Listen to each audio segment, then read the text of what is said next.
What's up, guys? Welcome to the channel. I'm Traxamax, and this is another Raid Shadow Legends video, guys. We are on the Spirit Animal account. We are on day 83 and almost at 1 million player power. Yes, sir. So the trend is bullish, I would say. We're going up with the stocks, and soon we'll be 1 million power. And I mean, that's pretty exciting, right? That's always like a first little milestone, in my opinion. It's a great way to just keep pushing and trying to reach higher numbers. We're also getting close to level 60, which means that we'll have our energy cap maxed out, which is also something that is a nice milestone when you're pushing here, right? I'm not sure what we get it for level 60. We actually do get a sacred shard, so that's another thing to look out for. We picked up 2 sacred shards this week. Honestly, it was pretty vague for me. I played a lot on my phone, and everything that kind of happened during the week was just quick clicking and not really paying attention what's going on kind of thing. So I'm not even really sure where I got these sacreds from. I didn't buy them though, guys. Don't worry, there's no money in this account. This is still 100% free to play. I'm not gonna spend any money on this account, but yeah, we got them, so that's pretty cool. Because last week, obviously, for the ones who were here, we pulled some shards and we got a big new surprise for the account. But first, I want to show you guys something that I stumbled upon when I was doing some of my editing and stuff. You may have noticed this, but on my channel right here, so we got all these Spirit Animal episodes. I actually went from episode 8 here, as you can see, down to, or up to, I mean, episode 10. That was definitely not intentional. Let me explain what happened so I don't look like a total idiot. The problem was, when I started this whole series, I actually named my first one here, the transition, I named that Spirit Animal 1. You know, like on my computer, that's literally called Spirit Animal 1. And that made it a little bit difficult because episode 1 was actually Spirit Animal 2 on my computer, etc. Now here, I guess this was the moment where I forgot. There were actually 2 weeks in between here, and I just named it after the file on my computer, which obviously is wrong because this is actually episode 9. So episode 9 is just a mystery episode that, who knows, we might eventually make at some point just for the memes. But yeah, there's some lore to the channel, I guess, for whoever's interested in that kind of stuff. But yeah, I'm not stupid, guys. I just messed that up, mixed it up a little bit. I probably just shouldn't have ever called this Spirit Animal 1, and then I wouldn't have had a problem. But it is what it is. We move on. I'm not going to change it now. Who knows? Episode 9 might end up coming onto the channel at some point as a bonus episode or something. But yeah, there's that. Okay. Just wanted to sort that out real quick. All right, and that brings us back to the account. So, as I was saying, this account recently got Theodore the 7th, and we've been working on his build, but just kind of slapped on some gear, I know from a previous free-to-play account where I also got Theodore very early on, like in the first week or 2, actually, that he could solo Dragon 25, Ice Golem 25, and that solely using a immortal set. Okay, so triple immortal set Theodore can actually solo those things. That's what makes him pretty amazing, because for most solo builds you're gonna need a regeneration set, right? And he just doesn't need this, so you can just kind of farm this with your daily clan boss farm, right? So that's pretty cool. A cool feature about Theodore the 7th. Now that is, of course, if you do get the stats for that, and it's also when you actually have this guy booked. It would be a cool feature to see if he can actually do it alone. I have not done that just yet to test it, so maybe we can do that together. I'm pretty sure he's not going to be able to, though. Just gonna throw that out there right now. But right now, what I'm doing is I'm actually using Ezio and Theodore together, and they're a match made in heaven. They can duo those things pretty easily, at least Dragon 25. I have also not really gotten into Ice Golem this week yet because there's no real need to. But as you can see here, stage 25, 1 minute 26. That's them too. Okay, that's those two guys right here. These don't have any gear on. This is just currently not food, but currently champions that I've been leveling up in the process while just trying to get some more speed gear and lifesteal, whatever, you know, toxic. Any good gear is good, right? So we can actually try and put this guy alone and see if he can do it with the gear he has on currently. Again, I don't think he's going to be able to, but you never know. Maybe he can. I think personally his defense is just going to be a little too low, and his healing is going to be a little too low as well. So we'll see what he does here. But so he's only healing 5,300, which when you see the hits that he's getting, it's just a little too much, right? This would be probably fine if you were a little faster, or if he had a little bit more defense or something, but well, he did get through this wave, so maybe the point still stands. I don't know. I know this wave is kind of tough because these guys can hit really hard. So yeah, we're lacking just that little tick of healing there, right? You could tell that he was not healing up enough, but I promise you, Triple Immortal can actually do this. So we're close with that, but not quite there yet, right? Again, I do use just these guys right here. Oh, this, right? Use these guys like this, and they can just do this. A great team to do this early on. And I actually have been farming this, as you can see, currently in the first place. I think this is a great way to get some gear while we're also leveling up our new champions to build, right? So I don't mind actually putting my energy into this. Getting some extra speed gear is always handy, especially for this right here, the live arena.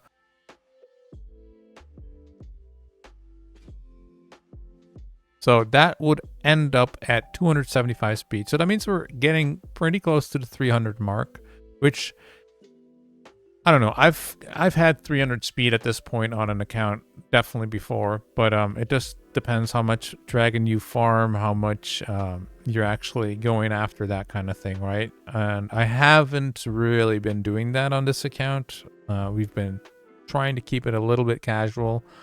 Anyway, let's hop into live arena and see if this speed actually matters.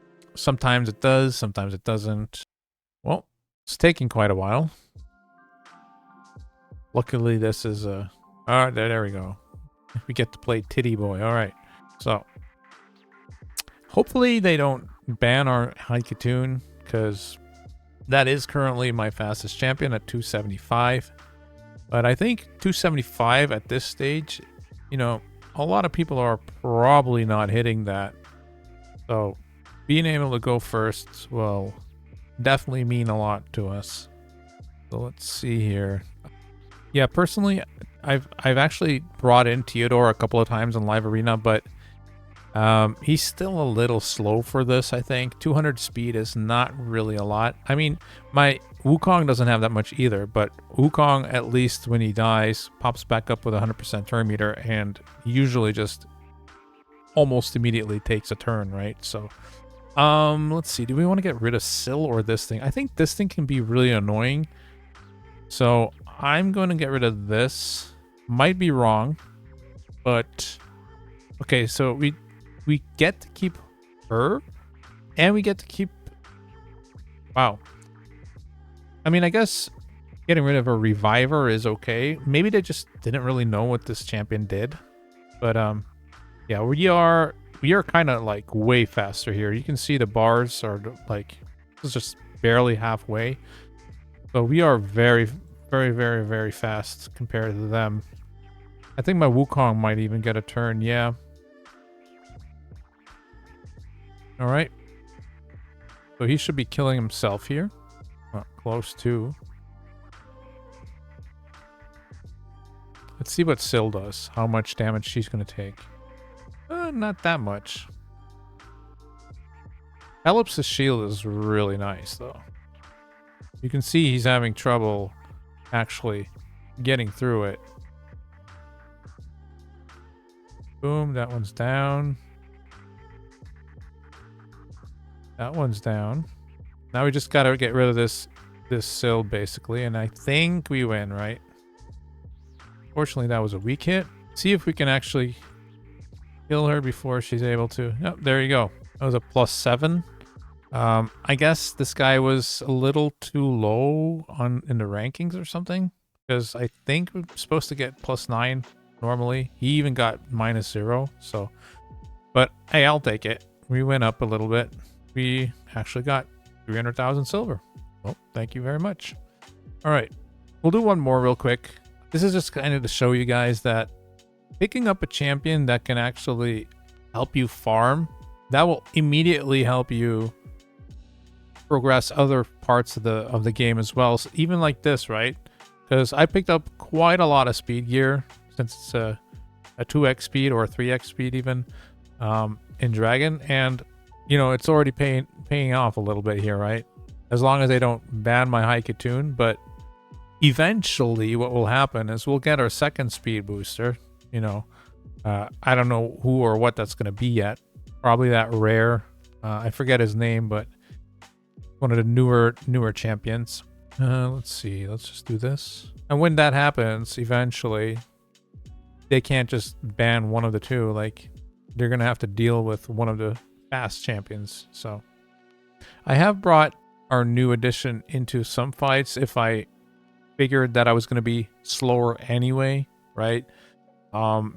Usually when I see an Arbiter plus something else that is potentially pretty fast, often I'll hit like level 100 accounts, and then the odds of you being faster is significantly lower, obviously. So then I do try to take Theodore or something to perhaps by some miracle survive some hits or be able to do something, because when you know with this team you're not faster, and you know, like, let's say this guy or this guy can nuke your team, it's kind of screwed from there, right? So in this case, we will probably ban this guy right here, because we know that's going to be the fastest guy. Right? And the rest aren't really speed boosters, so we'll see what they do. They get rid of the monkey. I mean, also makes sense, because that gives them an edge with the aura. But I'm going to guess that none of his guys are 275 speed, so that gives us the first hit on them, which is also really good. Also gives us the option of, are we going to put up a shield first? I guess that is the better thing to do here. Oop, and get rid of the Wukong, so he can't steal our buffs. Yep, that guy just burns himself, basically, which is cool for us. That guy kind of kills himself. Now we really need to get rid of this monkey, though. So hopefully we take a turn here. Nope, we get wrecked by the Xenomorph buff, right? The debuff. That's fine. Once our champions got a little stronger, we will definitely overcome that position. But I think the speed gear farming has already been a pretty nice success for her this week. I'll go ahead and put her back into her lifesteal gear, which is a lot slower, but does help me in dungeons and clown boss and stuff like that a little bit more. Yeah, guys, that's kind of just like the update of the week, really. There's not much more that I've been doing.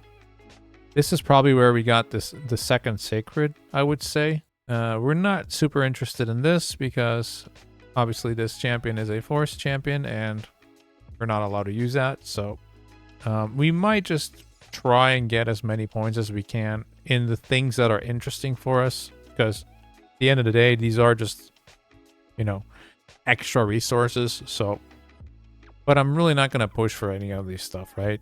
The fusion token could be interesting for fusions in the future, where we might want to try and get something like a Newt or a Helicath would be nice too, because that could basically open a Ultra Nightmare team for us. And as we all know, that's pretty much pretty much the basic of your account. You want to be doing Ultra Nightmare, and then you can start really grinding some shards, right? I have done some of this hero path. This is basically me doing Dragon.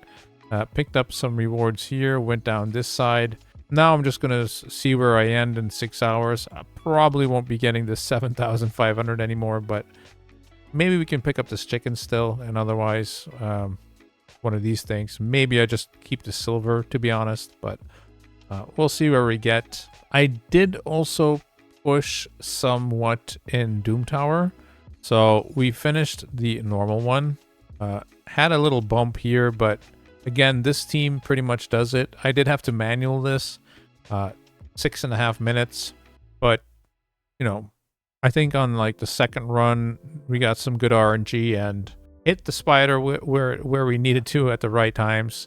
Got the spiders burned and petrified at the right times when we needed to, and yeah, these just kind of did the job. So it's not really been an issue with these double spirit hosts. In the beginning, I was thinking of actually taking one up to 60. I might still do that at some point if I really don't know what else to bring up. Same with this guy, right? I still have him at 50. I don't really see a reason to bring them up to 60 right now. I think I much rather actually, bring up this gal right here, this Stoneband Thisbe, so that we can bring her into Hydra, right? But yeah, as long as these guys are doing it, I'm pretty cool with it. Now, we have only pushed up till stage 19 here, right? So we do still need to face that spider in hard, and honestly, for hard, I think we will actually need the level 60s, because I don't even think we're going to get past the waves in that scenario. The waves here have kind of been hard already, so yeah, I just don't see it happening, to be honest. Even this thing, I think I've tried this already, but they just did not do it. When I'm looking at this, it's like, okay, so these are all magic affinity. If this is going to be the way the whole secret room is, well, then we have a little bit of an issue, right?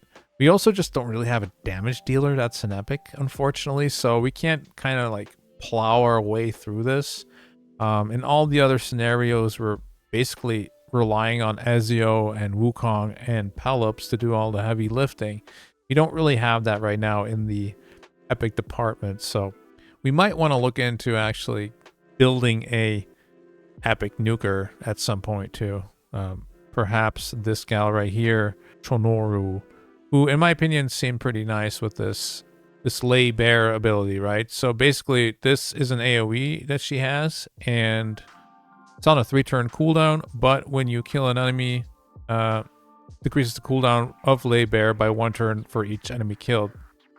AKA, you kill a wave, she just gets his back. You kill the next wave, she gets his back. You kill the next wave, she gets his back.